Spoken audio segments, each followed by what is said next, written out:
Capítulo 78. A presidência.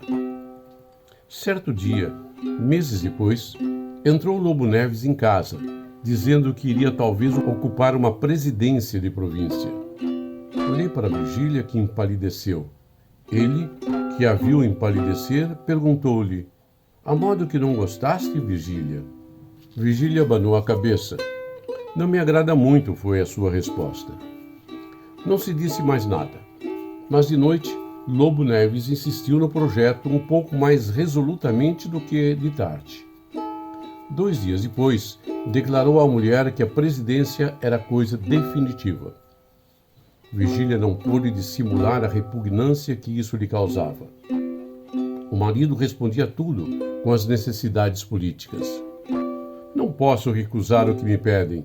É até conveniência nossa, do nosso futuro, dos teus brasões, meu amor, porque eu prometi que serias marquesa e nem baronesa estás. Dirás que sou ambicioso. Sou, deveras, mas é preciso que me não ponhas um peso nas asas da ambição." Virgília ficou desorientada. No dia seguinte, achei-a triste na casa da Gamboa à minha espera. Tinha dito tudo a Dona Plácida, que buscava consolá-la como podia. Não fiquei menos abatido. "Você há de ir conosco", disse-me Virgília. "Está doida? Seria uma insensatez. Mas então é preciso desfazer o projeto." "É impossível." "Já aceitou?" "Parece que sim." Levantei-me, atirei o chapéu a uma cadeira e entrei a passear de um lado para outro, sem saber o que faria. Cogitei largamente e não achei nada. Enfim, cheguei-me a Virgília, que estava sentada, e travei-lhe da mão. Dona Plácida foi à janela. "Nessa pequenina mão está toda a minha existência", disse eu. "Você é responsável por ela. Faça o que lhe parecer." Virgília teve um gesto aflitivo. Eu fui encostar-me ao consolo fronteiro. Decorreram alguns instantes de silêncio. Ouvíamos somente o latir de um cão, e não sei se o rumor da água que morria na praia. Vendo que não falava nada, olhei para ela. Virgília tinha os olhos no chão, parados, sem luz, as mãos deixadas sobre o joelho, com os dedos cruzados, na atitude da suprema desesperança. Noutra ocasião, por diferente motivo, é certo que eu me lançaria aos pés dela e a ampararia com a minha razão e a minha ternura. Agora, porém, era preciso compeli-la ao esforço de si mesma, ao sacrifício, à responsabilidade da nossa vida comum e, consequentemente, desampará-la, deixá-la ir sair. Foi o que eu fiz. Repito, a minha felicidade está nas tuas mãos, disse eu. Virgília quis agarrar-me, mas eu já estava fora da porta. Cheguei a ouvir um prorromper de lágrimas e digo-lhes que estive a ponto de voltar, para as enxugar com um beijo. Mas subjuguei-me e saí. Capítulo 79. Compromisso. Não acabaria se houvesse de contar pelo miúdo o que padeci nas primeiras horas. Vacilava entre um querer e um não querer, entre a piedade que me empuxava à casa de Virgília e outro sentimento, egoísmo, suponhamos, que me dizia: "Fica, deixa sós com o problema, deixa que ela o resolverá no sentido do amor." Creio que essas duas forças tinham igual intensidade, investiam e resistiam ao mesmo tempo com ardor, com tenacidade, e nenhuma cedia definitivamente. Às vezes sentia um dentezinho de remorso. Parecia-me que abusava da fraqueza de uma mulher amante culpada, sem nada sacrificar nem arriscar de mim próprio. E quando ia a capitular, vinha outra vez o amor, e me repetia o conselho egoísta, e eu ficava irresoluto e inquieto, desejoso de haver e receoso de que a vista me levasse a compartilhar a responsabilidade da solução. Por fim, interveio um compromisso entre o egoísmo e a piedade. Eu iria vê-la em casa, e só em casa, em presença do marido, para lhe não dizer nada, à véspera do efeito da minha intimação. Desse modo, poderia conciliar as duas forças. Agora que isso escrevo, Quer me parecer que o compromisso era uma burla e que essa piedade era ainda uma forma de egoísmo e que a resolução de ir consolar Vigília não passava de uma sugestão do meu próprio padecimento. Capítulo 80. Dessecretário. Na noite seguinte, fui efetivamente à casa do Lobo Neves. Estavam ambos, Vigília muito triste, ele muito jovial. Juro que ela sentiu certo alívio quando os nossos olhos se encontraram, cheios de curiosidade e ternura. Lobo Neves contou-me os planos que levava para a presidência, as dificuldades locais, as esperanças, as resoluções. Estava tão contente, tão esperançado. Vigília ao pé da mesa fingia ler um livro, mas por cima da página olhava-me de quando em quando interrogativa e ansiosa. O pior, disse-me de repente o Lobo Neves, é que ainda não achei secretário.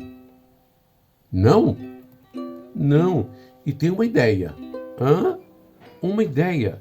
Quer você dar um passeio ao norte? Não sei o que lhe disse.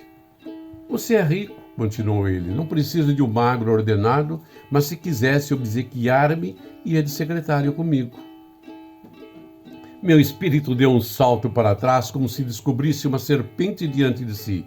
Encarei o Lobo Neves fixamente, imperiosamente, a ver se lhe apanhava algum pensamento oculto. Nem sombra disso. O olhar vinha direito e franco.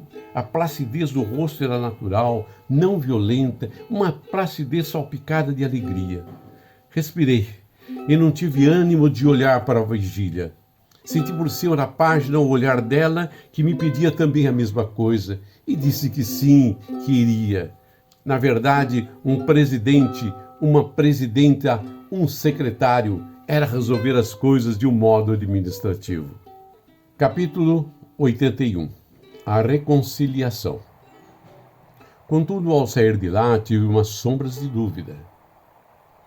Cogitei se não ia expor insanamente a reputação de Vigília, se não haveria outro meio razoável de combinar o Estado e a Gamboa.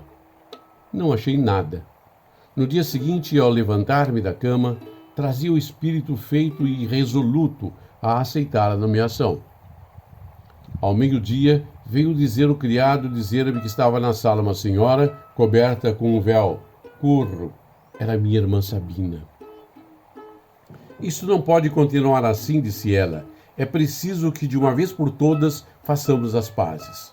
Nossa família está acabando. Não havemos de ficar como dois inimigos. Mas se eu não te peço outra coisa, mana, bradei estendendo-lhe os braços. Sentei ao pé de mim, falei-lhe do marido, da filha, dos negócios, de tudo. Tudo ia bem. A filha estava linda, como os amores. O marido viria mostrar-me se eu consentisse. Ora essa! Irei eu mesmo vê-la? Sim, palavra. Tanto melhor, respirou Sabina. É tempo de acabar com isto. Achei-a mais gorda e talvez mais moça. Parecia ter 20 anos e contava mais de 30. Graciosa, afável, nenhum acabamento, nenhum ressentimento. Olhávamos um para o outro com as mãos seguras, falando de tudo e de nada, como dois namorados. Era a minha infância que ressurgia fresca, travessa e loura. Os anos iam caindo como as fileiras de cartas de jogar encurvadas com que eu brincava em pequeno e deixavam-me ver a nossa casa, a nossa família, as nossas festas. Suportei a recordação com algum esforço, mas um barbeiro da vizinhança lembrou-se de zangarrear na clássica rabeca e essa voz, porque até então a recordação era muda, essa voz do passado, fanhosa e saudosa, a tal ponto de comoveu que os olhos dela estavam secos. Sabina não herdara a flor amarela e mórbida. Que importa? Era minha irmã, meu sangue, um pedaço de minha mãe, e eu disse-lhe com ternura, com sinceridade. Súbito, ouço bater a porta da sala. Vou abrir. Era um anjinho de 5 anos. Entra, Sara, disse Sabina. Era minha sobrinha.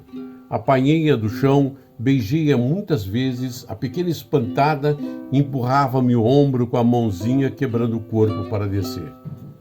Nisto, Aparece-me à porta um chapéu e logo um homem, o Cotrim, nada menos que o Cotrim. Eu estava tão comovido que deixei a filha e lancei-me aos braços do pai. Talvez essa efusão o desconcertou um pouco. É certo que me pareceu acanhado. Simples prólogo. Daí a pouco falávamos como bons amigos velhos. Nenhuma alusão ao passado, muitos planos de futuro, promessa de jantarmos em casa um do outro. Não deixei de dizer que essa troca de jantares podia ser que tivesse uma curta interrupção, porque eu andava com ideias de uma viagem ao norte. Sabina olhou para o Cotrim para Sabina. Ambos concordaram que essas ideias não tinham senso comum. Que diacho podia eu achar do norte? Pois não era na corte, em plena corte, que devia continuar a luzir, a meter num chinelo os rapazes do tempo? Que, na verdade, nenhum havia que se me comparasse. Ele, Cotrim, acompanhava-me de longe, e não obstante uma briga ridícula, teve sempre interesse, orgulho, vaidade nos meus triunfos. Ouvia o que se dizia a meu respeito, nas ruas e nas salas. Era um concerto de louvores e admirações. E deixa-se isso para ir passar alguns meses da província, sem necessidade, sem motivo sério, a menos que não fosse política. Justamente política, disse eu. Nem assim, replicou ele daí um instante. E depois de outro silêncio, seja como for, venha jantar hoje conosco. Certamente que eu vou, mas amanhã ou depois vão de vir jantar comigo. Não sei, objetou Sabina. Casa de homem solteiro. Você precisa casar, mano. Também eu quero uma sobrinha, viu? Cotrim reprimiu-a com um gesto que não entendi bem. Não importa. A reconciliação de uma família vale bem um gesto enigmático. Capítulo 82. Capítulo 82. Questão de botânica. Digam o que quiserem dizer os hipocondríacos. A vida é uma coisa doce. Foi o que eu pensei comigo ao ver Sabina, o marido e a filha descerem de tropel as escadas, dizendo muitas palavras afetuosas para cima onde eu ficava, no patamar. A dizer-lhes outras tantas para baixo. Continuei a pensar que na verdade era feliz. Amava-me uma mulher, tinha a confiança do marido, ia por secretário de ambos. Reconciliava-me com os meus. Que podia desejar mais em 24 horas? Nesse mesmo dia, tratando de aparelhar os ânimos, comecei a espalhar que talvez fosse para o norte como secretário de província, a fim de realizar certos desígnios políticos que me eram pessoais. Disse-o na Rua do Ouvidor, repetiu-o no dia seguinte na Farru e no teatro. Alguns, ligando a minha nomeação à de Lobo Neves, que já andava em boatos, sorriam maliciosamente. Outros batiam-me no ombro. No teatro, disse-me uma senhora que era levar muito longe o amor da escultura. Referia-se às belas formas de Virgília. Mas a alusão mais rasgada que me fizeram foi em casa de Sabina, 3 dias depois. Fê-la um certo Garcês, velho cirurgião, pequenino, trivial e grulha, que podia chegar aos 70, aos 80, aos 90 anos, sem adquirir jamais aquela compostura austera que é a gentileza do ancião. A velhice ridícula é, porventura, a mais triste e derradeira surpresa da natureza humana. Já sei, desta vez vai ler Cícero, disse-me ele ao saber da viagem. Cícero, exclamou Sabina. Pois então, seu mano é um grande latinista. Traduz Virgílio de relance. Olhe que é Virgílio e não Virgília, não confunda. E ria, de um riso grosso, rasteiro e frívolo. Sabina olhou para mim, receosa de alguma réplica, mas sorriu quando me viu sorrir e voltou o rosto para disfarçá-lo. As outras pessoas olhavam-me com um ar de curiosidade, indulgência e simpatia. Era transparente que não acabavam de ouvir nenhuma novidade. O caso dos meus amores andava mais público do que eu podia supor. Entretanto, sorri. Um sorriso curto, fugitivo e guloso. Paureiro como as pegas de Sintra. Vigília era um belo erro, e é tão fácil confessar um belo erro. Costumava ficar carrancudo a princípio quando ouvia alguma alusão aos nossos amores. Mas, palavra de honra, sentia cá dentro uma impressão suave e lisonjeira. Uma vez, porém, aconteceu-me sorrir e continuei a fazê-lo das outras vezes. Não sei se há aí alguém que explique o fenômeno. Eu explico-o assim. A princípio, o contentamento ser o interior era, por assim dizer, o mesmo sorriso a mais abotoado. Andando o tempo, desabotoou-se em flor e apareceu aos olhos do próximo. Simples questão de botânica. Capítulo 83. 13. Cotrim tirou-me daquele gozo, levando-me à janela. Você quer que eu lhe diga uma coisa? Perguntou ele. Não faça essa viagem. É insensata, é perigosa. Por quê? Você bem sabe por quê, tornou ele. É sobretudo perigosa, muito perigosa. Aqui na corte, um caso desses perde-se na multidão da gente e dos interesses. Mas na província, muda de figura. E tratando-se de personagens políticos, é realmente insensatez. As gazetas de oposição, logo que farejarem o negócio, passam a imprimi-lo com todas as letras e aí virão as chufas, os remoques, as alcunhas. Mas não entendo. Entende. Em verdade, seria bem pouco amigo nosso se me negasse o que toda a gente sabe. Eu sei disso há longos meses. Repito, não faça semelhante viagem. Suporte a ausência, que é melhor, e evite algum grande escândalo e maior desgosto.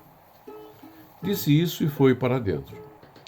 Eu deixei-me estar com os olhos no lampião da esquina, o antigo lampião de azeite, triste, obscuro e recurvado como um ponto de interrogação. O que me cumpria fazer era o caso de Hamlet, ou dobrar minha fortuna ou lutar com ela e subjugá-la. Por outros termos, embarcar ou não embarcar. Esta era a questão. O lampião não me dizia nada. As palavras do Cotrim ressoavam-me aos ouvidos da memória de um modo muito diverso das palavras do Garcês. Talvez Cotrim tivesse razão, mas podia eu separar-me de Vigília? Sabina veio ter comigo e perguntou-me em que estava pensando. Respondi-lhe que em coisa nenhuma, que tinha sono e ia para casa. Sabina esteve um instante calada. O que você precisa, sei eu, é uma noiva. Deixe que eu arranjo uma noiva para você. Saí de lá opresso, desorientado, tudo pronto para embarcar, espírito e coração. E eis que aí me surge esse porteiro das conveniências que me pede o cartão de ingresso. Dei ao diabo as conveniências e com elas a Constituição, o corpo legislativo, o ministério, tudo. No dia seguinte, abro uma folha política e li a notícia de que, por decreto de 13, tínhamos sido nomeados presidente e secretário da província de o Lobo Neves e eu. Escrevi imediatamente a Vigília e segui 2 horas depois para a Gamboa. Coitada de Dona Plácida, estava cada vez mais aflita. Perguntou-me se esqueceríamos da nossa velha, se a ausência era grande e se a província ficava longe. Consolei-a, mas eu próprio precisava de consolações. A objeção de Cotrim afligia-me. Vigília chegou daí a pouco, lépida como uma andorinha, mas ao ver-me triste, ficou muito séria. — Que aconteceu? — Vacilo, disse eu. Não sei se devo aceitar. Vigília deixou-se cair no canapé a rir. — Por quê? Disse ela. — Não é conveniente. Dá muito uma vista. — Mas nós já não vamos. — Como assim? Contou-me que o marido ia recusar a nomeação e, por motivo que só lhe disse a ela, pedindo-lhe um maior segredo, não podia confessá-la a ninguém mais. É pueril, observou ele, é ridículo, mas, em suma, é um motivo poderoso para mim. Referiu-se que o decreto trazia a data de 13. e que esse número significava para ele uma recordação fúnebre. O pai morreu no dia 13, 13 dias depois de um jantar em que havia 13 pessoas. A casa em que morrera a mãe tinha o número 13 e etc. Era um algarismo fatídico. Não podia alegar semelhante coisa ao ministro. Dir-lhe-ia que tinha razões particulares para não aceitar. Eu fiquei, como há de estar o leitor, um pouco assombrado com esse sacrifício a um número, mas, sendo ele ambicioso, o sacrifício devia ser sincero. Capítulo 84. O conflito. Número fatídico, lembras-te que te abençoei muitas vezes? Assim também as virgens ruivas de Tebas deviam abençoar a égua de ruiva crina que as substituiu no sacrifício de Pelópidas. Uma donosa égua que lá morreu, coberta de flores, sem que ninguém lhe desse nunca uma palavra de saudade. Pois douta eu, égua piedosa, não só pela morte à vida, como porque entre as donzelas escapas não é impossível que figurasse uma avó dos Cubas. Número fatídico, tu foste a nossa salvação. Não me confessou o marido a causa da recusa. Disse-me também que eram negócios particulares e o rosto sério, convencido com que eu escutei, fez honra à dissimulação humana. Ele é que mal podia encobrir a tristeza profunda que o minava. Falava pouco, absorvia-se, metia-se em casa a ler.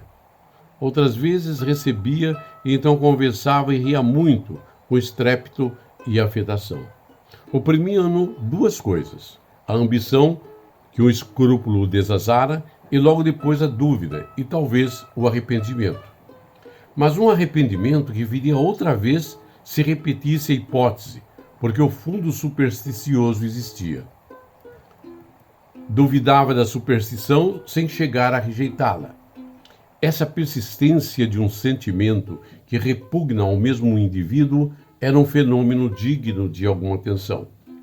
Mas eu preferia a pura ingenuidade de Dona Plácida quando confessava não poder ver um sapato voltado para o ar. Que tem isso? Perguntava-lhe eu. Faz mal, era sua resposta. Isto, somente. Esta única resposta que valia para ela o livro dos 7 selos. Faz mal. Disseram-lhe isso em criança sem outra explicação e ela contentava-se com a certeza do mal. Já não acontecia a mesma coisa quando se falava de apontar uma estrela com o dedo. Aí sabia perfeitamente que era caso de criar uma verruga. Ou verruga ou outra coisa. Que valia isso para quem não perde uma presidência de província? Tolera-se uma superstição gratuita ou barata. É insuportável a que leva uma parte da vida. Esse era o caso do Lobo Neves, com acréscimo da dúvida e do terror de haver sido ridículo. E mais este outro acréscimo, que o ministro não acreditou nos motivos particulares. Atribuiu a recusa do Lobo Neves a manejos políticos, ilusão complicada de algumas aparências. Tratou-o mal, comunicou a desconfiança aos colegas, sobrevieram incidentes, enfim, com o tempo o presidente resignatário foi para a oposição. Capítulo 85. O cimo da montanha. Quem escapa a um perigo ama a vida com outra intensidade. Entrei a amar Vigília com muito mais ardor, depois que estive a pique de a perder, e a mesma coisa lhe aconteceu a ela. Assim, a presidência não fez mais do que avivar a afeição primitiva, foi a droga com que tornamos mais saboroso o nosso amor e mais prezado também. Nos primeiros dias depois daquele incidente, folgávamos de imaginar a dor da separação, se houvesse separação, a tristeza de um e de outro, à proporção que o mar, como uma toalha elástica, se fosse dilatando entre nós. E semelhantes às crianças que se achegam ao arregaço das mães para fugir a uma simples careta, fugíamos do suposto perigo, apertando-nos com abraços. Minha boa Vigília, meu amor, tu és minha, não? Tua. E assim reatamos o fio da aventura como a sultana Sherazade ou dos seus contos. Esse foi, cuido eu, o ponto máximo do nosso amor, o cimo da montanha, donde por algum tempo divisamos os vales de leste e de oeste, e por cima de nós o céu tranquilo e azul. Repousado esse tempo, recomeçamos a descer encosta, com as mãos presas ou soltas, mas a descer. Capítulo 86. O mistério. Serra abaixo, como se eu a visse um pouco diferente, não sei se abatida ou outra coisa, perguntei-lhe o que tinha. Calou-se, fez um gesto de enfado, de mal-estar, de fadiga. Ateimei-me, ela disse-me que um fluido sutil percorreu todo o meu corpo, sensação forte, rápida, singular, que eu não cheguei jamais a fixar no papel. Travei-lhe das mãos, puxei-a levemente a mim e beijei-a na testa com uma delicadeza de Zéfiro e uma gravidade de Abrão. Ela estremeceu, colheu minha cabeça entre as palmas, fitou meus olhos, depois afagou-me com um gesto maternal. Eis aí um mistério. Deixemos ao leitor o tempo de decifrar esse mistério. Capítulo 87. Geologia. Sucedeu por esse tempo um desastre, a morte do Viegas. O Viegas passou aí de relance com os seus 70 anos, abafados de asma, desconjuntados de reumatismo e uma lesão de coração por quebra. Foi um dos finos espreitadores da nossa aventura. Virgília nutria grandes esperanças de que esse velho parente, avaro como um sepulcro, lhe amparasse o futuro do filho com algum legado. E se o marido tinha iguais pensamentos, encobria-os ou estrangulava-os. Tudo se deve dizer. Havia no Lobo Neves certa dignidade fundamental, uma camada de rocha que resistia ao comércio dos homens. As outras, as camadas de cima, terra solta e areia, levou-lhes a vida, que é um enxurro perpétuo. Se o leitor ainda se lembra do capítulo 23, observará que é agora a segunda vez que eu comparo a vida a um enxurro. Mas também há de reparar que desta vez acrescento-lhe um adjetivo, perpétuo. E Deus sabe a força de um adjetivo, principalmente em países novos e cálidos. O que é novo nesse livro é a geologia moral do Lobo Neves, e provavelmente a do cavalheiro que me está lendo. Sim, essas camadas de caráter que a vida altera, conserva ou dissolve, conforme a resistência delas, essas camadas mereceriam um capítulo que eu não escrevo, por não alongar a narração. Digo apenas que o homem mais probo que conheci em minha vida foi um certo Jacó Medeiros, ou Jacó Valadares. Não me recorda bem o nome. Talvez fosse Jacó Rodrigues. Em suma, Jacó. Era probidade em pessoa. Podia ser rico, violentando um pequenino escrúpulo, e não quis. Deixou ir pelas mãos fora nada menos que uns 400 contos. Tinha probidade tão exemplar que chegava a ser miúda e cansativa. Um dia, como nos achássemos a sós, em casa dele, em boa palestra, vieram dizer que eu procurara o Dr. B, um sujeito enfadonho. Jacó mandou dizer que não estava em casa. Não pega, bradou uma voz do corredor. Cá estou de dentro. E com efeito, era o Dr. B, que apareceu logo à porta da sala. Jacó foi recebê-lo afirmando que cuidava ser outra pessoa e não ele, e acrescentando que tinha muito prazer com a visita, o que nos rendeu hora e meia de enfado mortal. Isso mesmo, porque Jacó tirou o relógio e Dr. B perguntou-lhe então se ia sair. Com minha mulher, disse Jacó. Retirou-se o Dr. B e respiramos. Uma vez respirados, disse eu ao Jacó que ele acabava de mentir 4 vezes em menos de 2 horas. A primeira, negando-se. A segunda, alegrando-se com a presença do importuno. A terceira, dizendo que ia sair. A quarta, acrescentando que era com a mulher. Jacó refletiu um instante, depois confessou a justeza da minha observação, mas desculpou-se dizendo que a veracidade absoluta era incompatível com o estado social adiantado e que a paz das cidades só se podia obter à custa de embaçadelas recíprocas. Lembra-me agora, chamava-se Jacó Tavares. Capítulo 88. O enfermo. Não é preciso dizer que refutei tão perniciosa doutrina com os mais elementares argumentos. Mas ele estava tão vexado no meu reparo que resistiu até o fim, mostrando certo valor fictício, talvez para atordoar a consciência. O caso de Virgília tinha alguma gravidade a mais. Ela era menos escrupulosa que o marido.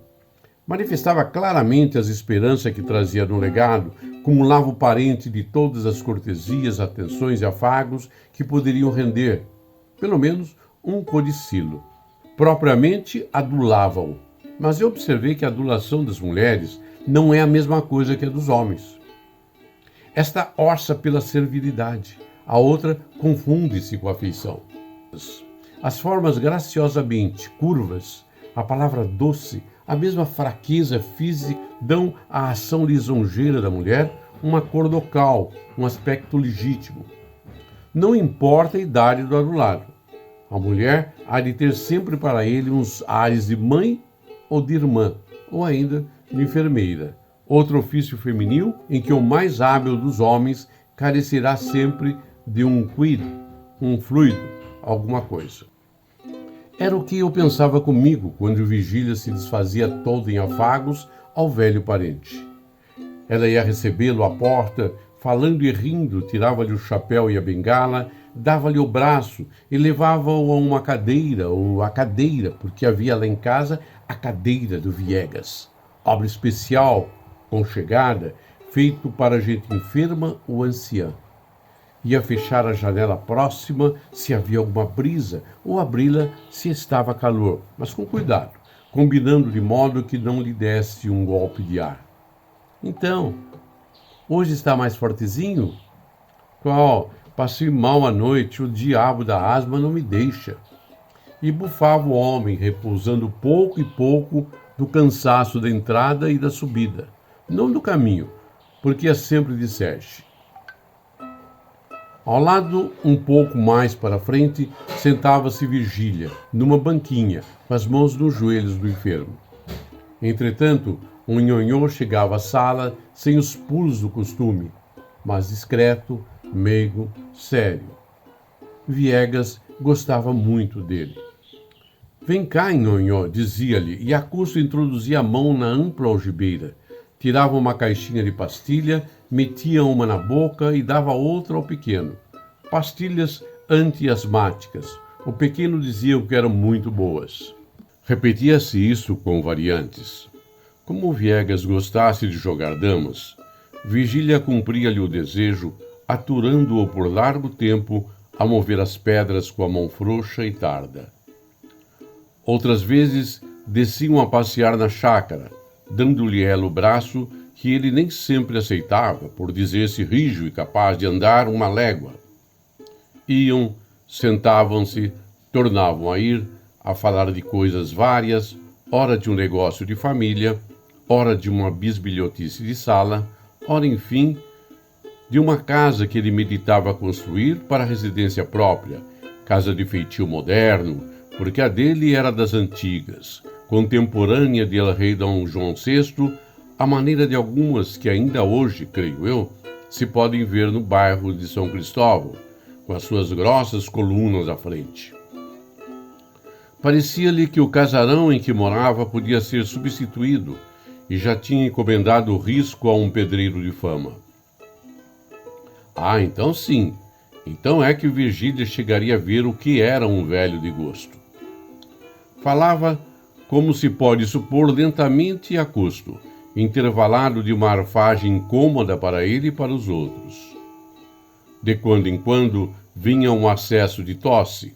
Curvo, gemendo, levava o lenço à boca e investigava-o. Passado o acesso, tornava ao plano da casa, que devia ter tais e tais quartos, um terraço, cachoeira, um primor.